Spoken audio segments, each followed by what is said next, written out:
It is No Gifts Please, the parenting podcast by the pair with no real gifts, but a whole lot of gumption. Hey everyone, I'm Steve Noviello. And I'm Jenny Anchondo. Hello. Hello. You were just about to tell me about a birthday party, I feel like. So I feel like we've both been super busy. But first of all, I probably should not even be speaking to you. What? Wait, what? So you may remember, last season we had Grant Halliburton Foundation in here, which I love, near and dear to my heart. They do amazing work. I generally MC their events, and I'm thrilled and happy to do so.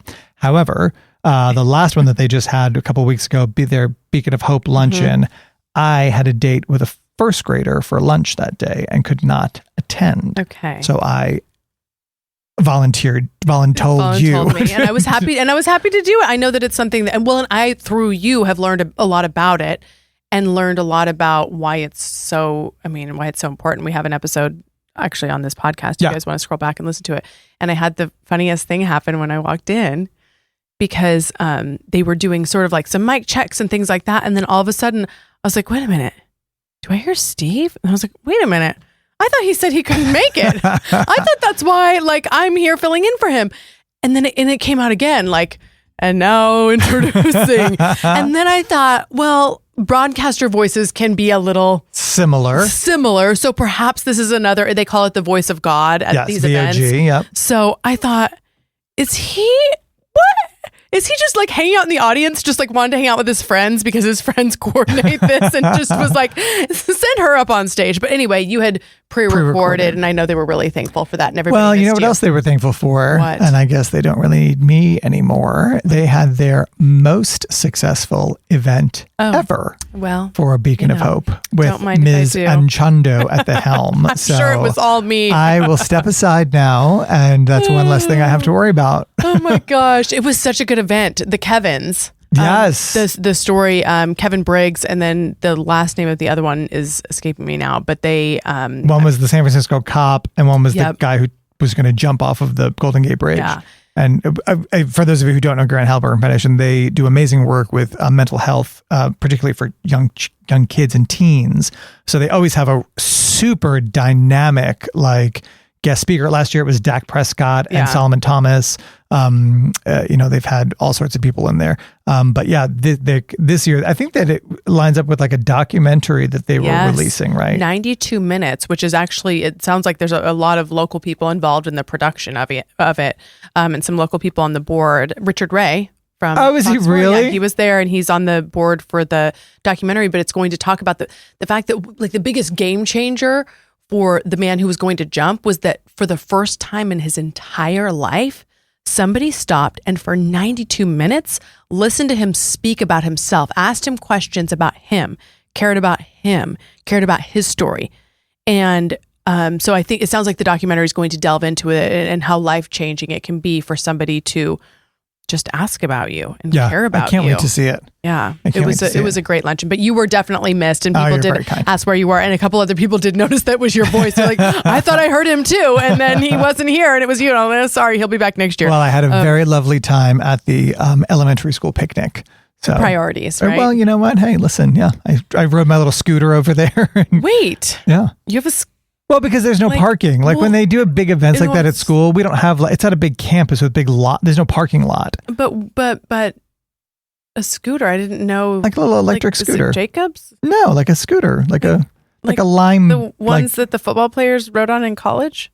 I don't know. I don't have that. No reference. No, not picking up. Not okay. I just didn't know you had a scooter. Yeah, totally. We have a whole scooter gang. Essentially, with the kids. Yeah. The kids have them too? They're electric? No, they don't have electric scooters. That's not allowed yet. No. Okay, no. But you have one. You and Doug, both? Yeah, we do. You guys go over to Highland Park Village and that day I did because I actually was, no, that's not this week. I thought I forgot. Oh no. He's like, I gotta go. Somebody asked me to do something and our meeting was at Bird Bakery at Highland Park Village and I actually did ride the scooter to there first and then rode it to the elementary school. Anyway. To valet? Yeah, right. No, well, they didn't have valet. They did have, I think it was back to school night or Great Friends Day or something. They had valet. And I was have like, it for Grandparents' Day. That's might have been what it was. Yeah. I was like, well, that's nice. very fancy. Well, just I think. But again, we don't have a big lot. Does your elementary school have a big parking lot? Not particular. Yeah. We have no parking lot. I think we definitely have a lot, but I think it's because I don't know. Grandparents can be like elderly and need help. So I think it was. I remember the first time I was like, oh, geez, generally they are a valet at a school grandparents' day, but then it really did make sense. So. Yeah, for sure. Okay, so let's talk about things that don't make sense, and those are things that I think that our kids are starting to ask us about, like the great atrocities is the wrong word, but essentially of life and of the world. This kind of came up, and it's not as in an intense way, but like during the eclipse last month or whenever it was, Jacob, of course, with his numbers and stats and whatnot, was like, yeah, there's not going to be another one for 300 years. We're not going to see another one for 300 years.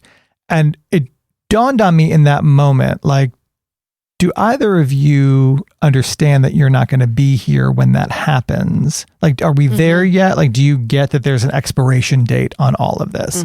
And I know that they do, because Hudson, you'll know in our dining room, we have those ice tongs that my great-grandfather used to deliver ice when he first came over from Italy. See, that's what I'm saying are the special things about your house. We were talking about that off air. That wasn't on air, but I was saying you have so many special details in your house that I really appreciate. If anybody does last layer decorating, Jenny needs your help. Yeah, I mean, for real. Anyway, so we were talking about Hudson was asking about his great-great-grandfather, who that would have been. We were like, yeah, then he was asking about his grandparents, and I said, they're not around anymore. And he made reference to his great-great-grandfather, and if you're not on YouTube, you're not going to see this. And he said, well, he's... I made this face I was like, okay, like they get that life expires, but God, man, like not that I'd want to be dishonest with them, although we are the parents who didn't tell them that their dog died until they noticed. I still think about that somewhat regularly. I cannot believe you did that. Well, they were so young, and I don't know. Okay, I mean, it's one thing to tell them like Santa Claus and Easter Bunny and stuff, but to tell them those things are also real. I mean, yes. But okay, so we were talking kind of peripherally about like, is this coming up already with Brighton about like? Yes. And some of our friends, just because of school topics that they're being taught. Them or their older siblings? Them. What kind of school are you going to? I don't know. What kind of topics are we talking about? Like the Holocaust. What is that? Or they're hearing that word. They're hearing the that Holocaust word. What was in that? First grade? Or what is, Or really? What is, and maybe it is coming about because of older siblings. But I know that this has been like a question, like, well, what is that? What does that mean? And then topics like segregation. So segregation quite a bit. Really? And so questions from Brighton about like, okay, so like a lot of years ago, would this person not go to our school, or would I not be able to go to school with this friend? And what would that look like? And why did they do that again? And like, I don't understand. And like, when did we all start going to school together? Did you what was it like when you went to school? Or what about Gaga and Pepe?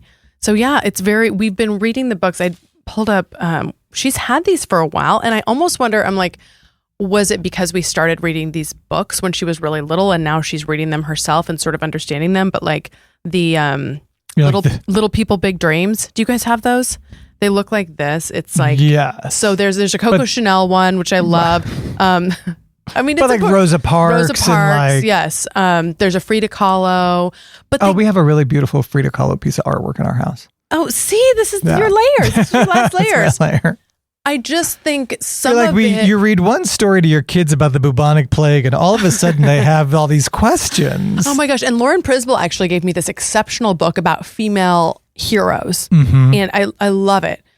But some of them were heroes because they had to be terrible, and because of something really bad that happened to them. And it's just, I think when Brighton was little, it was like, oh, cute, and then they went on and it's happily ever after sort of. And now she's really like, wait a second, there's a part in the middle there that we didn't. Yeah. Or people like these Little People, Big Dreams book will talk about, and then her husband died or whatever. And then she had to go on and like discover, this element, this something on the periodic table of elements all by herself, but she did it because she's a strong scientist. And then she's like, why did her husband die so young? And it's like, oh, well, back then, like people didn't live as long. And Well, okay, well, what about now? I'll tell you about polio and typhoid before bed. It's just a lot. It's funny. I'm not a fan of like whitewashing is the wrong word, but like fixing history, erasing history. I think that it's important. And I think that, but gosh, when it comes to my kids, like I would prefer to not mention that, like I think we're in a territory where it's like, it's tough because they're asking. And so you want to give an accurate answer, right? But you also know that anything that you tell to them will be repeated to other people, to friends. And is it going to be like a game of telephone where they're talking about these topics that they're really they don't have a robust enough knowledge to talk about. And then they're bringing up these things. And I sometimes worry, could what she's saying be misinterpreted? If she asked this question to somebody else, could it be offensive? Right. Yeah. And that's like where I get worried about how much do I say, and just like, will she always be in a safe place where if she brings these things up, whatever adult will know that like it's only out of innocence and not out of anything else. We recently in our neighborhood, you may remember this, there was a family who was driving back from spring break. I don't know if you heard the story in the news. It was a mom and dad. I think it was multiple children. They got into a terrible car accident and the little girl died. She was third grade, I believe, in our district, but not at our school. So the entire neighborhood to this day is covered in pink ribbons on trees. And I think they're actually pink tablecloth, like those plastic clothes, so that they are waterproof and whatever. Well, the boys were asking, why are there pink ribbons on the trees? Yeah. And I was like, I said, well, and it was Hudson. He's like obsessed with like the pink, like, why are they everywhere? Why are the trees dressed up? I said, well, they're to remind a family that we're thinking about them. A good way of saying it. And he said, well, why? Why? Yeah. Why are we thinking about them? He's not going to let you just get away with that. No, he is not. That was cute though. Right. And I said, well, I said they had a really hard time, which I feel guilty saying because it's not just a really hard time. It's an unspeakable thing that has happened to these people, but I don't know that I need to explain it to my 5-year-old, right? I said, they had a really hard time. And sometimes you just need to be reminded that people love you, even if they don't know you. And that's why we have the pink ribbons. And I felt pretty good about myself. I feel I should have recorded that and we'll play it for Brighton at random times. But it's like, but you're right. They are asking questions about things that I kind of wish, when I was, when our nieces were very young, the topic of me being gay came up. And I remember my dad was talking to me about how they don't know. And he said, and he meant this in the best possible. I feel like I air a lot of my parents' dirty laundry. Well, you air it, but also everybody knows you're obsessed with them and think they're the best. I'm obsessed with them. I think they're the best. Yeah. But anyway, I remember him saying something to the effect of like, they don't know yet because I want to keep them innocent as long as I can. And at the time I was really offended by that. Like, what? Like, what is... But I get what you're saying. Like, you know they what I mean? don't know what gay is, or they don't know. Right. Or whatever. Like, I just like, okay. I don't want to use the same metaphor. I don't want to add layers to, like, can't life just be simple for now? Like, where everybody just is because they are, you know what I mean? Like when when you see your daughter, and both of our boys are like this too, like go into a room full of other kids.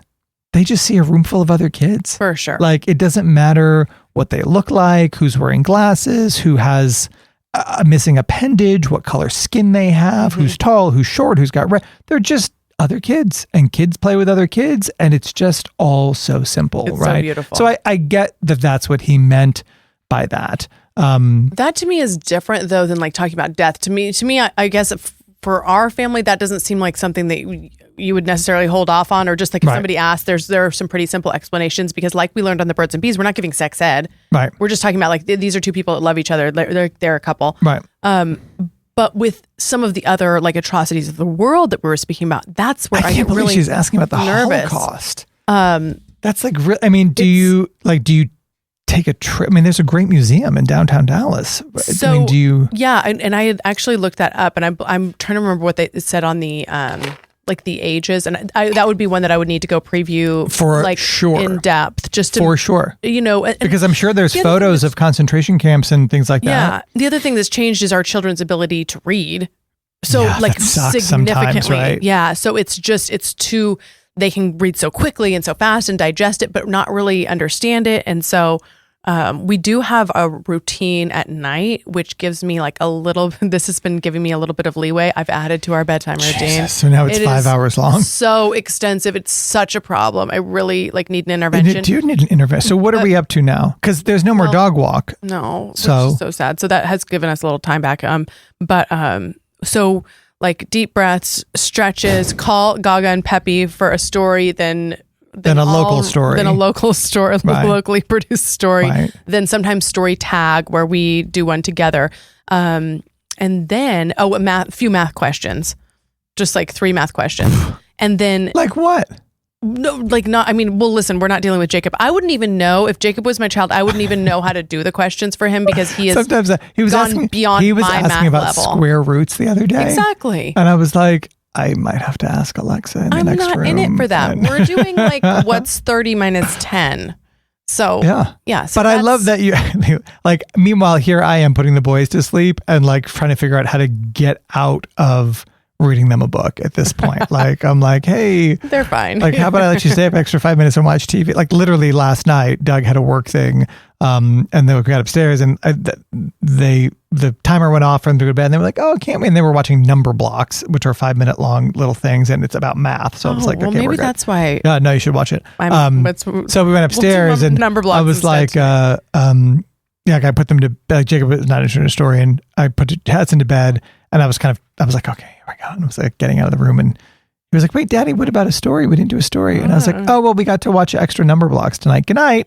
Like, bye. Bye. Meanwhile, you're like just starting hour 2 of your nighttime routine. It's real, like I recognize it's a problem, but I do love this hack. Where does tragedy education come in the lineup? What I do is when she asks one of those questions, we can Google 2 things at night now. So when she asks, I mean, at least twice a day, she asks me something that I don't know the answer to. Oh. At least if it's a weekend day, it's multiple. Tonight. I'll be like, oh, that's an interesting question. We'll Google that tonight. And then that gives me time to like think about a response. Follow-up questions. Right. And what's like age appropriate, or maybe I'll Google like what is age appropriate for this age, or maybe sometimes I hope that she'll forget the question by the evening, and then she'll do something little or like simpler, like what's the smallest squirrel in the world, or like what's the most popular parrot. Those are the ones I prefer. But that will be sort of like, oh, that's an interesting question. We don't have time to delve into that now.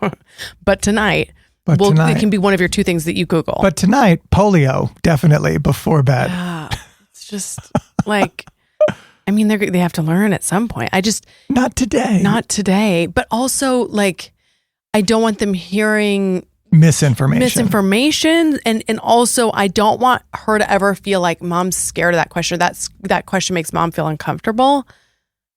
Even though it does. So what do you say when she asks about, like, I'm assuming kids that are different races, and she's asking about whether or not they'd be allowed to go to school together back in the day? Well, it depends on what era. Then there are certain eras where, there were these 2 separate schools that people went to, or, it depended on what community. But does she ask why? Yeah. And so that's where and we've are you like, into well, those like it's like you go to this school, but your cheer friend goes to this school. Like you go to separate schools. Yeah, like districts. I did explain it like districts once, which isn't entirely accurate. Right. But yeah, like she read something about water fountains, because obviously water fountains were a thing. So then that was. What literature is she reading? I don't know, but we're trying to focus on Little People, Big Dreams, which defines it a little bit more simply. Yeah, it's quite complex. I don't know if it's difficult, because I all joking aside, I kind of feel your plight here, because on the one hand, you're like, I want to introduce you to independent, strong thinking women of history. Unfortunately, a lot of independent, strong thinking women of history have been crowned such for overcoming great adversity and atrocities. And I mean, the story of Anne Frank is, I don't know that we're there yet, right? Right. But she might be in one of those books. Is she? She's in the book. Yes. And how do they discuss there's some that we just skip. There's some that we skip. We just don't. There's a few that we just are like, we're not getting into that yet. But I also is there one on like Cher? Like, I mean, could we? I just keep going back to the Coco Chanel. Yeah, I was going to say Coco Chanel. Right? What does she say? Before you leave the house, remove one accessory. Yeah. Yeah. So that's a good life lesson. There you go. Good night, Brighton. We'll just go with that. Bye. Yeah, for sure. I don't know. Let us know how you, and certainly somebody's listening to this and being like, ugh, amateurs, but I mean, I guess we are. I mean, we don't claim to be not amateurs. So if you have any advice, if you have a certain way of dealing with it, then let us know. Or if you know of an expert that speaks on this topic, we will gladly have him or her in. Gladly have them on. Yeah. Like, again, I when he asked about the pink ribbons, I was like, that's tough. Gosh, but how can I be truthful, like, you know what I mean? Period. Period. And that's the other thing too. And again, I think in our business, we tend to not abide by this rule, but at the end of the day, I can put a period in a sentence whenever I choose. I can end the I don't owe them, a whole, song and dance about, whatever topic, but you also, want to be honest and encourage their curiosity. Yeah. But don't you think, remember when we had, who was that Birds and Bees woman on? I think that's also maybe a good opportunity for redirection. For sure. It's bedtime. Or but let's talk about what accessory you're going to take off before you leave the house She would tomorrow. be so offended. She loves her accessories. Oh, gosh. All right. And we love you for listening. We want to remind you that we've got a new podcast every Tuesday morning, right? 7 o'clock Tuesday mornings is when they drop, both on YouTube and, of course, everywhere where podcasts are available. We invite you to listen. And please click like and subscribe. We are we're well into the 5 digits of people that are listening. And I love it. I love it. And we'd love you to go find yourself a friend you don't need to clean the house for. We'll see you next time.